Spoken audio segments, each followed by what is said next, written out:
राजीव गांधी इस देश के प्रधानमंत्री थे तब ईवीएम लाने का कानूनी बदलाव किया गया था।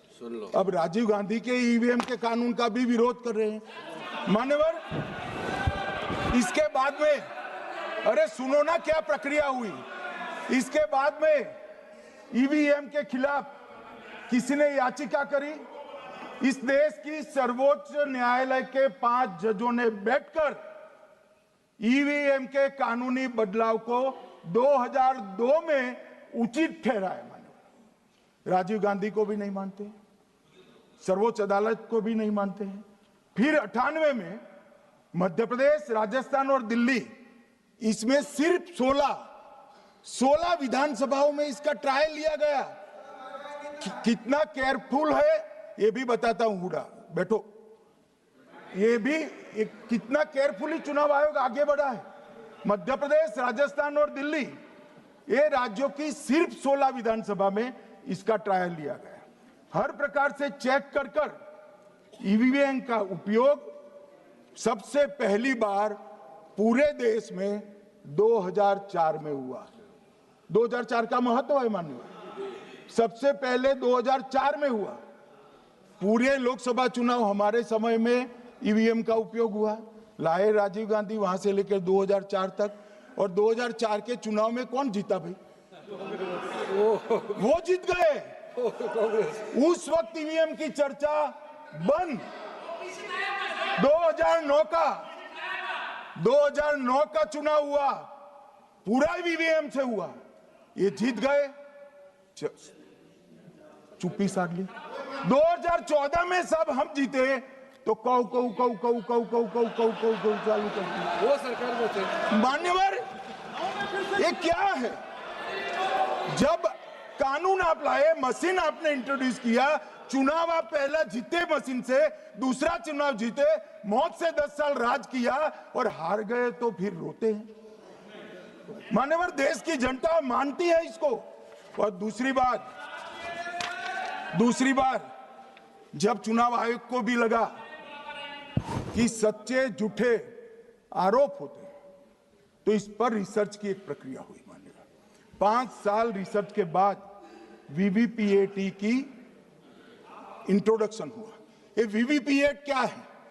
मैं जब वोट दबाता हूं तो समझ गए दादा, धन्यवाद मान्यवर। मैं जब वोट दबाता हूं तो मैंने कमल के निशान पर वोट दबाया तो पास में एक पर्ची निकलती है कि आपका वोट कमल के निशान पर रजिस्टर हो गया है। फिर भी आरोप हुए कि पर्ची वाले ये 2 अलग होते। तो चुनाव आयोग ने निर्णय किया कि 5% ईवीएम और वीवीपैट के परिणाम कंपेयर होंगे। तो मशीन खुला, इसमें 396 वोट मिले। तो वीवीपैट में कितने वोट मिले तो 396 है या नहीं है, ये 5% मशीनों में मिलता है। मान्यवर, मैं आंकड़े लेकर आया हूं चुनाव आयोग को पूछकर आज कि कितने वीवीपैट और मशीन का मिलान नहीं हुआ। आज तक 16,000 मशीन और वीवीपैट का मिलान हुआ है। एक भी वोट का बदलाव नहीं। और ये जब मतगणना होती है तब उनके पोलिंग एजेंट बैठते हैं मान्यवर, परिणाम पर वो साइन करते हैं। दोनों प्रकार के, मशीन के और वीवीपीएटी के परिणाम पर भी साइन करते हैं मान्यवर। और ये इस पर आरोप लगा रहे हैं मान्यवर। अब ये कह रहे हैं कि उस वक्त वाईफाई नहीं थी। सबसे पहली बात 2004 में वाईफाई आ चुकी थी, मगर फिर भी चलो मान लो, आरोप लगाते गए। ईसीआई ने 2009 में एक छेड़छाड़ के आरोप पर भाग लेने के लिए 10 राज्यों में 100 ईवीएम लगाई गई। सब लोगों ने प्रयास किया, 2009 में कोई छेड़छाड़ नहीं कर पाया।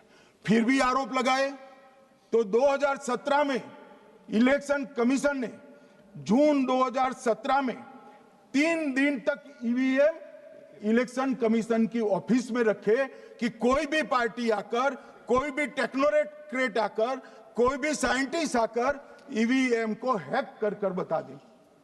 ये तो गए ही नहीं, ये नहीं गए। मान्यवर ये सिर्फ प्रेस में आरोप करते हैं, ना अदालत में जाते हैं ना चुनाव आयोग के पर जाते हैं। मान्यवर मगर एक्सपर्ट भी नहीं गए।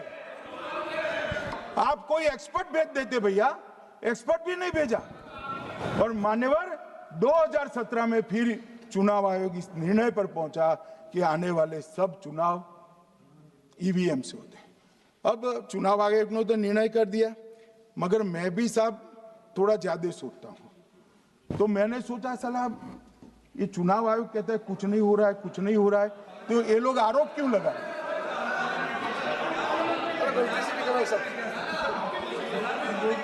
मान्यवर मेरे शब्द कोई ऐसे हो तो काट दीजिए। काट दिया राहुल जी। मान्यवर मैंने सोचा कि भाई कुछ गलती नहीं है, मान्यवर कोई गलती नहीं है, तो ये लोग विरोध क्यों कर रहे हैं? फिर मुझे याद आया कि मान्यवर जब इनके जमाने में चुनाव होते थे, बिहार और यूपी में सरकारें बनाती होती थी, पूरे के पूरे वोट के बक्से हाईजैक कर लिए जाते। ईवीएम आने से ये बंद हो गया, ईवीएम आने से बंद हो गया। और मान्यवर चुनाव की चोरी बंद हुई है, इसलिए पेट में दर्द हो रहा है। ईवीएम का दोष नहीं है, चुनाव जीतने का तरीका जनादेश नहीं था, करप्ट प्रैक्टिसेस थी, इसके कारण चुनाव जीतते थे। अब आज ये पूरे एक्सपोज हो चुके हैं। जब जनादेश पर चुनाव होता है तो आप जीत सकते हो, जीतो, स्वागत है उसका, मगर जब हारते हो तो अन्य कारण बताना, जैसे पहले मैंने कहा, ऐसा बताना ये ठीक नहीं है।